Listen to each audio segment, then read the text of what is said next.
नमस्ते। आज हम बात करने वाले हैं भारत के एक ऐसे छिपे हुए खजाने की, एक ऐसी कहानी जो दुनिया की सबसे बड़ी आर्थिक ताकतों में से एक है, पर अक्सर हमारी नजरों से दूर रहती है। तो चलिए सीधे मुद्दे पर आते हैं। एक नंबर से शुरुआत करते हैं, एक ऐसा नंबर जो शायद होश उड़ा दे, $3.8 ट्रिलियन।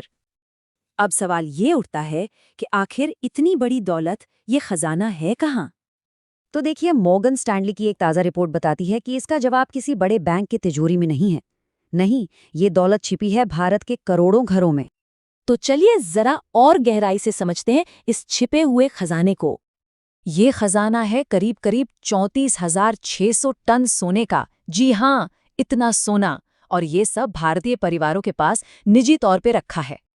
और पता है, जब भी दुनिया भर में कोई आर्थिक उथल-पुथल होती है ना, तो यही सोना देश के लिए एक बहुत बड़ी ढाल बन जाता है। ये परिवारों को सुरक्षा देता है। मतलब मुश्किल वक्त में इसी सोने को बेचकर या गिरवी रखकर लोग वापस अपने पैरों पर खड़े हो पाते हैं। लेकिन सवाल ये है कि आखिर भारतीय परिवार इतना सोना रखते ही क्यों हैं? क्या वजह है इसके पीछे? क्या राज है? देखिए, इस सवाल का जवाब सिर्फ नंबर्स में नहीं मिलेगा। ये जवाब छिपा है भारत की संस्कृति में, यहाँ के विश्वास में। सोना यहाँ सिर्फ एक मेटल नहीं है, ये तो भारतीय जीवन का एक अटूट हिस्सा है। सोचिए, दिवाली की पूजा हो या शादी का मंडप, सोना हर खुशी के मौके पर अपनी जगह बना ही लेता है। और यही वो वजह है कि 2025 में जब सोने की कीमतें 60% तक बढ़ गईं, तब भी भारत में इसकी मांग कम नहीं हुई। क्यों? क्योंकि ये सिर्फ एक इन्वेस्टमेंट नहीं है, ये एक इमोशन है, एक भावना है। तो अब जरा इन आंकड़ों की विशालता को समझते हैं। देखते हैं कि ये जो निजी सोना है, ये मिलकर कितनी बड़ी आर्थिक ताकत बन जाता है। इसको ऐसे समझिए, घरों में जो सोना रखा है ना, उसकी कीमत देश की पूरी जीडीपी का लगभग 89% है। 89%! ये आंकड़ा सच में हैरान कर देने वाला है। और सबसे दिलचस्प बात यह है कि ये कोई सरकारी खजाना नहीं है।